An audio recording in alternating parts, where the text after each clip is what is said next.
दोस्तों, आज हम एक ऐसी सस्पेंसफुल थ्रिलर और फैंटेसी मूवी को एक्सप्लेन करने वाले हैं जिसमें इंसानों का शरीर आधा इंसान का होता है और आधा क्रीचर का। लेकिन ये हुआ कैसे? कैसे बारबरा और पॉल इस अजीब टाउन में फंस गए? पॉल का इन लोगों से क्या कनेक्शन है? आइए जानने की कोशिश करते हैं। दोस्तों, कहानी की शुरुआत होती है गहरे समुद्र को दिखाते हुए, जहां हम एक लड़के को स्कूबा डाइविंग करते हुए देखते हैं। इस लड़के का नाम था पॉल। इसे पानी में एक अलग और बड़ा सा होल दिखाई देता है। ये होल दिखने में किसी गुफा के दरवाजे की तरह था। ये देख पॉल इसकी तरफ काफी अट्रैक्ट होता है और इस होल के अंदर चला जाता है। कुछ दूर चलने पर इसे एक सुंदर सी मरमेड नजर आती है जो कि पॉल को ही देख रही थी। ये देखने में इतनी खूबसूरत थी कि पॉल इसे देखता ही रह जाता है। मरमेड बड़े प्यार से पॉल की तरफ बढ़ती है और फिर अचानक से इस पर हमला कर देती है। इसके खतरनाक रूप को देख पॉल काफी ज्यादा डर जाता है और इसकी आंख खुल जाती है। यानी पॉल सिर्फ एक सपना देख रहा था। पॉल को परेशान देख उसकी गर्लफ्रेंड बारबरा भी जाग जाती है। पॉल अपनी गर्लफ्रेंड और बाकी दोस्तों के साथ वेकेशन एंजॉय करने के लिए आया था और अभी ये सब एक बोट पर सवार थे। पॉल जब बारबरा को अपने सपने के बारे में बताता है तो वो हंसने लगती है, क्योंकि कई बार पॉल इस तरह के सपने को बारबरा के साथ शेयर कर चुका था। इसलिए बारबरा इसे ज्यादा सीरियस नहीं लेती, लेकिन पॉल काफी डरा सहमा होता है। पॉल को बचपन से ही इस तरह के सपने आया करते थे, लेकिन क्यों? इस सवाल का जवाब पॉल आज तक ढूंढ नहीं पाया था। पॉल एक बिजनेसमैन था, इस पर काम का लोड ज्यादा था, इसलिए ये वेकेशन पर भी अपना लैपटॉप निकालकर काम करने लगता है। लेकिन ये बात इसकी पार्टनर बारबरा को बिल्कुल अच्छी नहीं लगती, इसलिए यह गुस्से में पॉल का लैपटॉप उठाकर समुद्र में फेंक देती है। ये देख पॉल इस पर काफी गुस्सा करता है, लेकिन बारबरा पर इसका कोई असर नहीं होता, बल्कि ये तो लैपटॉप फेंककर काफी खुश होती है और कहती हैं कि कम से कम वेकेशन पर तो मेरे साथ टाइम स्पेंड करो। दूसरी तरफ हम पॉल के दोस्त हावर्ड को देखते हैं, जो कि अपनी गर्लफ्रेंड विक्की के साथ था। ये चारों ही इस बोट पर मौजूद थे और वेकेशन को एंजॉय कर रहे थे। लेकिन तभी अचानक से मौसम बिगड़ने लगता है। साफ आसमान काले बादलों से घिर जाता है, तेज हवाएं चलने लगती हैं और भयंकर तूफान समुद्र में उठती ऊंची ऊंची लहरें इनकी बोट को अनस्टेबल कर देती हैं। बैलेंस बिगड़ने की वजह से इनकी बोट एक चट्टान से टकरा जाती है, जिस कारण इनकी बोट में एक हॉल हो जाता है और वहां से समुद्र का पानी बोट में भरना शुरू हो जाता है। इस हलचल की वजह से विक्की का पैर डेक में बुरी तरह से फंस जाता है। हावर्ड पैर निकालने की बहुत कोशिश करता है और इस सब में विक्की काफी जख्मी हो जाती है। बोट में तेजी से पानी भर रहा था। हेल्प के लिए पॉल बोट में मौजूद फ्लेयर गन उठाकर टाउन की तरफ चलाता है, ताकि टाउन में रह रहे लोग इस इशारे को समझकर इनकी हेल्प के लिए आ सके। लेकिन कुछ देर बीत जाने के बाद भी इनकी हेल्प के लिए कोई नहीं आता। ये बात पॉल को काफी अजीब लगती है, इसलिए ये दूरबीन से जब टाउन का नजारा देखता है तो वहां पर इसे कोई भी नजर नहीं आता। टाउन को देखकर ऐसा लग रहा था जैसे कोई भी वहां मौजूद नहीं है। इसलिए पॉल अपने दोस्तों से कहता है कि हम में से किसी को टाउन में जाकर मदद लानी होगी। इस पर बारबरा कहती हैं कि मैं विक्की के साथ इसी बोट पर रुकूंगी और तुम हावर्ड के साथ टाउन जाना। लेकिन ये बात हावर्ड को पसंद नहीं आती और ये विक्की के साथ यहीं रुकने के लिए कहता है। इस पर पॉल और बारबरा भी राजी हो जाते हैं। अब ये दोनों जल्दी से टाउन की तरफ निकल जाते हैं, लेकिन इनके जाते ही बोट में कुछ हलचल होने लगती है। हम देखते हैं कि विक्की का ब्लड बोट के होल से पानी में जा रहा है और पानी भी तेजी से बोट में भरने लगता है और इस पानी का रंग लाल होने के साथ साथ काला भी होता जाता है और फिर अचानक से पानी में से कोई विक्की पर हमला कर देता है। ये देख हावर्ड लगातार फायरिंग करता रहता है। फायरिंग की आवाज पॉल और बारबरा भी सुन लेते हैं, इसलिए बारबरा पॉल से वापस बोट की तरफ लौटने को कहती है, पर पॉल मना कर देता है, क्योंकि इन्हें जल्द से जल्द टाउन जाकर हेल्प लानी थी। इसलिए ये दोनों बोट की तरफ न जाकर टाउन की तरफ बढ़ते हैं। जब ये लोग टाउन पहुंचकर देखते हैं तो इन्हें यहाँ एक भी इंसान दिखाई नहीं देता। टाउन की हालत देखकर ऐसा लग रहा था जैसे ये सालों से वीरान पड़ा है। ये लोग टाउन के अंदर जाकर देखते हैं तो इन्हें एक चर्च के बाहर वही निशान बना दिखता है जो पॉल को सपनों में नजर आता था। ये देख पॉल काफी हैरान रह जाता है। पॉल और बारबरा हेल्प के लिए चर्च में जाते हैं, जहाँ इन्हें चर्च का पादरी मिलता है। ये दोनों प्रीस्ट को बताते हैं कि हमारी बोट खराब हो गई है, हमें जल्द से जल्द पुलिस और डॉक्टर की मदद चाहिए। प्रीस्ट इनकी बात सुनता है और इनसे बोट दिखाने के लिए कहता है। जब ये दोनों दूर समुद्र में अपनी बोट दिखाते हैं तो प्रीस्ट कहता है कि उस बोट तक पहुंचना इम्पॉसिबल है, क्योंकि इस वक्त समुद्र अपने उफान पर है। लेकिन इन दोनों के इंसिस्ट करने पर प्रीस्ट इन्हें कुछ मछुआरों से मिलवाता है। पॉल इनसे उस बोट तक जाने की रिक्वेस्ट करता है और ये मछुआरे भी राजी हो जाते हैं, लेकिन कंडीशन ये थी कि सिर्फ इन दोनों में से एक ही उस बोट तक जाएगा। ये सुन बारबरा डिसाइड करती है कि पॉल उस बोट तक जाएगा और वो यहां रहकर हेल्प का बंदोबस्त करेगी।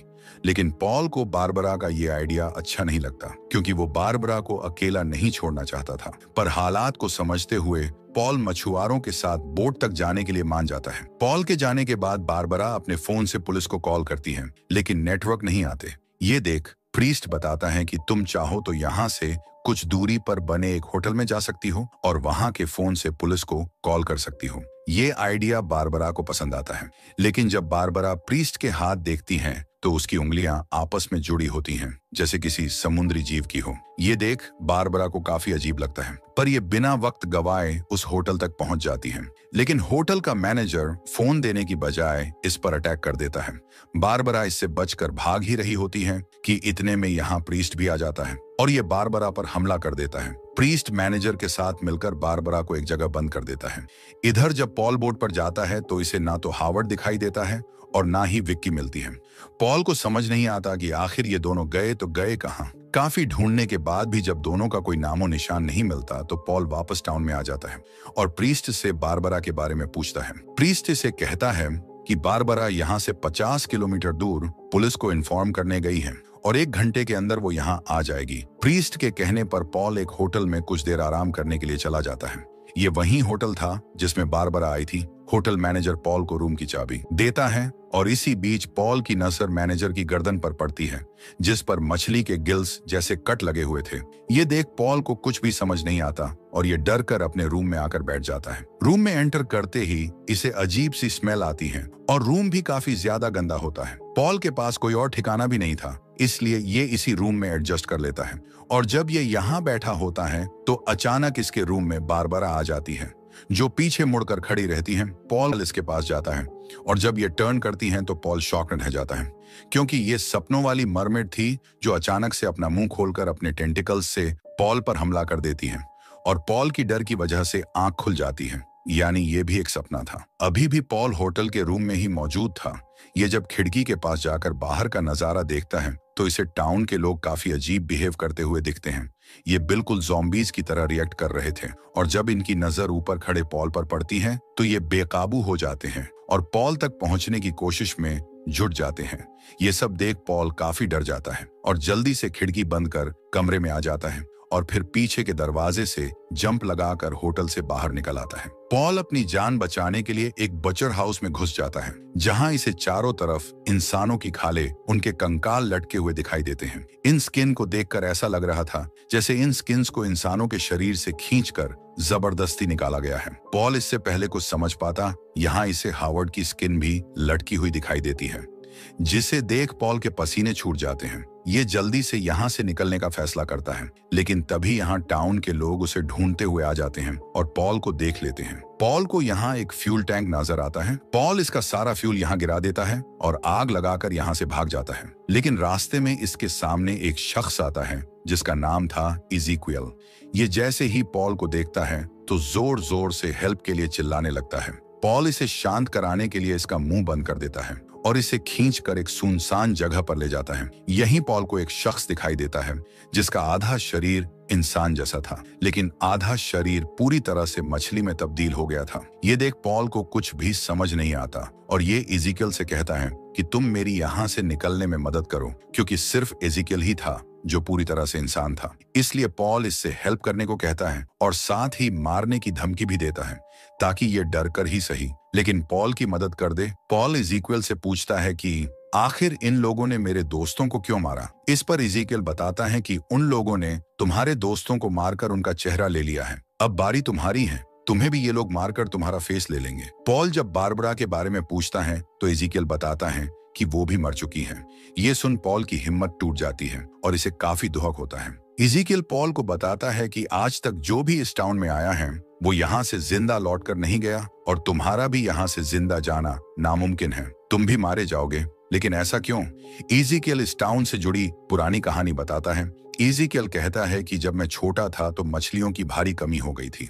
मछुआरों का पेट भरना मुश्किल हो रहा था, इसलिए सभी मछुआरों ने एक दिन चर्च में जाकर गॉड से प्रेयर की। लेकिन इसी प्रेयर के बीच कैप्टन एक्जेवियर चर्च में आ पहुंचता है। कैप्टन ने ही पैसिफिक ओशन में सोने की खोज की थी। कैप्टन लोगों से कहता है कि तुम ऐसे गॉड को पूजते हो जो तुम्हें खाने तक को नहीं देता।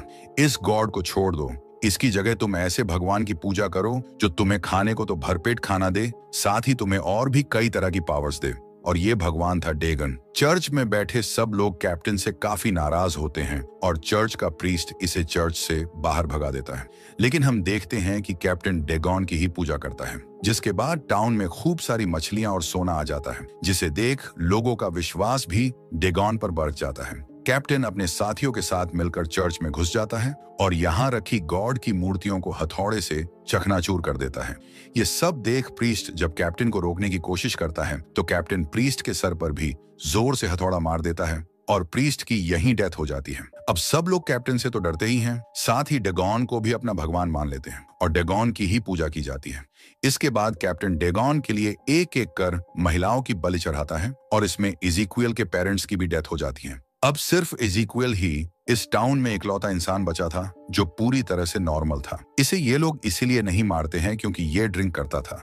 पॉल इज़ीक्विएल से गाड़ी देने के लिए कहता है। इज़ीक्विएल बताता है कि इस टाउन में इकलौती कार सिर्फ और सिर्फ कैप्टन के पास ही है। साथ ही इज़ीक्विएल ये भी खुलासा करता है कि डेगन की पूजा करने की वजह से ही लोग क्रीचर में तब्दील होने लगे हैं। इनके पास अब ये पावर है कि ये इंसानों की तरह जमीन पर और समुद्री जीवों की तरह पानी में रह सकते हैं। इज़ीक्विएल पॉल का साथ देने के लिए मान जाता है और ये लोगों का ध्यान भटकाकर पॉल को कैप्टन की कार तक पहुंचा देता है। पॉल कार को स्टार्ट करने की कोशिश करता है पर यह नहीं होती और फिर गलती से इसका हॉर्न बज जाता है, जिससे सब लोगों का ध्यान पॉल की तरफ चला जाता है और ये लोग पॉल को पकड़ने के लिए इसकी तरफ भागने लगते हैं। पॉल अपनी जान बचाने के लिए कैप्टन के घर में चला जाता है जहां पहले कैप्टन रहता था। पॉल जब एक रूम में एंटर करता है तो इसे यहाँ वहीं लड़की दिखाई देती है जो इसे सपनों में दिखती थी। इस लड़की का नाम था यूएक्साया। ये पॉल को लोगों से तो बचा लेती है लेकिन अपनी तरफ अट्रैक्ट करने की कोशिश करती है। पॉल की नजर जब इसके पैरों पर जाती है तो ये किसी ऑक्टोपस के टेंटिकल्स की तरह होते हैं। पॉल डरकर गाड़ी में आकर बैठ जाता है और तभी गाड़ी के सामने कई सारे लोग आकर खड़े हो जाते हैं। पॉल किसी की परवाह न करते हुए इन्हें गाड़ी से उड़ा देता है पर पीछे टायर में एक शख्स फंस जाता है। इसे जब पॉल निकालने जाता है तो ये पॉल पर अटैक कर देता है। पॉल जैसे तैसे अपनी जान बचाकर एक घर में घुस जाता है जहां एक बच्चा इसे देखकर चिल्लाने लगता है।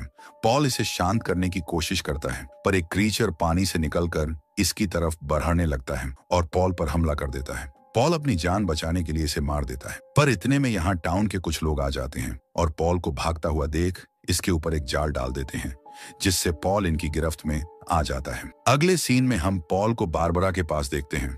बारबरा से मिलकर पॉल बहुत ज्यादा खुश होता है। इन दोनों के साथ साथ टाउन के लोगों को भी यहाँ कैद कर दिया गया था। पॉल जब यहाँ विक्की को देखता है तो काफी दुखी होता है क्योंकि इसका एक पैर कट चुका था और ये मेंटली भी काफी डिस्टर्ब हो गई थी। विक्की बताती है कि हावर्ड मर चुका है और डेगन ने मेरे साथ गलत काम किया है। इसी वजह से विक्की सदमे में चली गई थी।